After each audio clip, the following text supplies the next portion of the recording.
এই হলো পশ্চিমবঙ্গের সবচেয়ে দীর্ঘতম সেতু। আর এই মুহূর্তে আমি এখন দাঁড়িয়ে আছি ভারতের মাটিতে, আর আমার দুপাশে রয়েছে বাংলাদেশ। ভাবছো কি আবোল তাবোল বকছি, তাই তো? তাহলে চলো এই আবোল তাবোল বকার প্রমাণটা আজকে তোমাদের এই ভিডিওর মাধ্যমে দিয়েই দিই। তবে হ্যাঁ, তার জন্য দেখতে হবে তোমাদেরকে আজকের এই পুরো ভিডিওটা। সো নমস্কার নর্থ বেঙ্গল, বলো কেমন আছো? তো আজকে আমি আর আমার সারথি মানে আমার বর চলে গিয়েছিলাম শহর থেকে প্রায় 40 থেকে 45 কিলোমিটার দূরে গ্রাম বাংলার সেই প্রাকৃতিক সৌন্দর্যকে উপভোগ করতে করতে ভারত বাংলাদেশ সীমান্তে 0 পয়েন্টে। তো সেদিন রোদটা ছিল প্রখর আর গরমটা ছিল প্রচণ্ড।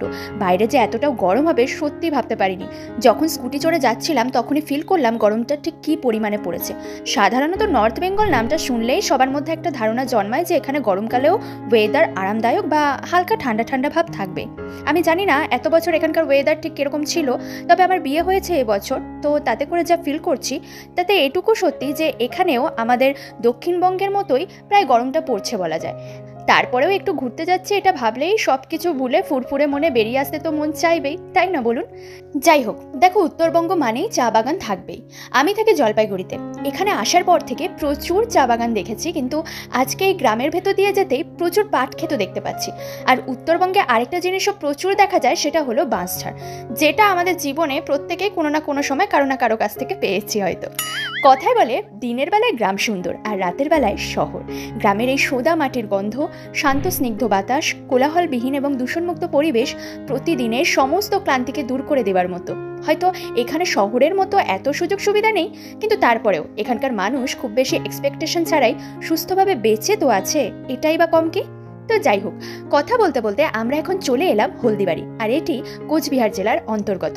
জানো তো, আমি দুবার বাংলাদেশ ঘুরতে গিয়েছিলাম। সেটা যেহেতু হাজব্যান্ড মহাশয় জানেন, তো ওর খুব বাংলাদেশে যাওয়ার ইচ্ছা, তবে এখন তো সম্ভব নয়। কিন্তু এই দিন যখন ওর সাথে যাচ্ছিলাম তখনও মাঝে মধ্যে আমাকে একটা কথা বারবার জিজ্ঞেস করছিল, দেখো তো এই জায়গাটা বাংলাদেশের মতো কিনা। সত্যি বলতে আমিও যখন এই গ্রামের মধ্য দিয়ে যাচ্ছিলাম তখন আমারও এটা মনে হচ্ছিল যে এই জায়গার সাথে বাংলাদেশের গ্রামাঞ্চলগুলির কোনো অমিল নেই। আর এই কথাটাই আমি আমার বরমশাইকে বারবার বলছিলাম। তো কথা বলতে বলতে এই মুহূর্তে আমরা পশ্চিমবঙ্গের সব থেকে দীর্ঘতম সেতু জয়ী সেতুর ওপর দিয়ে চলেছি, যার দৈর্ঘ্য প্রায় 2.7 কিলোমিটার এবং নিচ থেকে বয়ে চলেছে তিস্তা নদী। আমার মনে হচ্ছিল আমি পদ্মা সেতুর ওপর দিয়ে চলেছি। এত সুন্দর নাজারা কি বলবো, কিন্তু এত রোদ আর গরম যার কারণে আর দাঁড়াতে ইচ্ছে হলো না। না হলে মন পাখি খুব করে চাইছিল এখানে কিছুক্ষণ দাঁড়িয়ে মুহূর্তটাকে অনুভব করে নিতে, তবে ওই যে ইচ্ছে থাকলে উপায় যে নেই। দেখতে দেখতে এই মুহূর্তে আমরা চলে এসেছি মেখলিগঞ্জে, আর ক্রমশ এগিয়ে চলেছি বর্ডারের কাছে। ভালো করে লক্ষ্য করলে দেখতে পাবে এই যে কাঁটা তার দিয়ে ঘিরে দেওয়া হয়েছে, আমরা তো দেখে প্রথমে ভেবেছিলাম ওদিকটাই হয়তো বাংলাদেশ, পরে জানলাম ওটা নাকি 0 পয়েন্ট, ভারত বাংলাদেশের মাঝামাঝি। এখানকার যেসব মানুষের ক্ষেত জমি ওপাশে রয়েছে তারা যায় চাষাবাদ করতে আবার চলে আসে, তবে সাধারণ মানুষের ওখানে যাওয়ার কোনো পারমিশন নেই।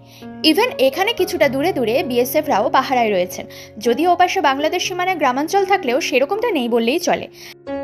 এই মুহূর্তে আমি দাঁড়িয়ে আছি ভারতের মাটিতে, আর আমার দুপাশে রয়েছে বাংলাদেশ। ওই যে বাংলাদেশের পতাকা দেখা যাচ্ছে, হিসাব মতো বাংলাদেশটা ওখান থেকে শুরু বলা যায়। তো এখানে খুব সুন্দরভাবে এই বোর্ডে সব কিছু বিস্তারিত লেখা রয়েছে। এ পাশটা পড়ে প্রায় রংপুরের কাছাকাছি, আর ওপাশের কিছুটা অংশ বাংলাদেশ সীমানার অন্তর্ভুক্ত রয়েছে। তাই দেখো কি সুন্দর, ওপাশের মানুষজন যানবাহন বিনা আইডি প্রুফ ছাড়াই ভারতের এইটুকু জমির ওপর দিয়ে এই পাশে আসা যাওয়া করছে, আবার এই পাশের মানুষরাও ওপাশে যাওয়া আসা করছে। ও কথায় কথায় ভুলেই তো গেছিলাম, এই এত সুন্দর জায়গাটার সাথে তোমাদের পরিচয় করিয়ে দেওয়া হলো না। এই হলো 3 বিঘা করিডোর, যার উপরে খুব সুন্দরভাবে বিস্তৃত রয়েছে ভারত বাংলাদেশ সীমান্ত, এবং চারপাশটা ঘেরাও করা রয়েছে বড় বড় কাঁটাতারের বেড়া দিয়ে। সত্যি বলতে জীবনে এই প্রথমবার বর্ডারের কাঁটাতারের বেড়া দেখলাম, এর আগে এই সুযোগটা হয়নি। যদিও আমরা বিএসএফকে জিজ্ঞেস করেছিলাম যে ওদিকটা একটু ঢোকা যাবে কিনা, সে তো কড়াভাবে নাই বলে দিল। এখানে এলে তোমরা কিছুক্ষণ বসতে পারবে, ঘুরতে পারবে, চারপাশে পরিবেশটাকে অনুভবও করতে পারবে, কারণ জায়গাটা যেমনটা সুন্দর তেমনটাই স্নিগ্ধ আর শীতল।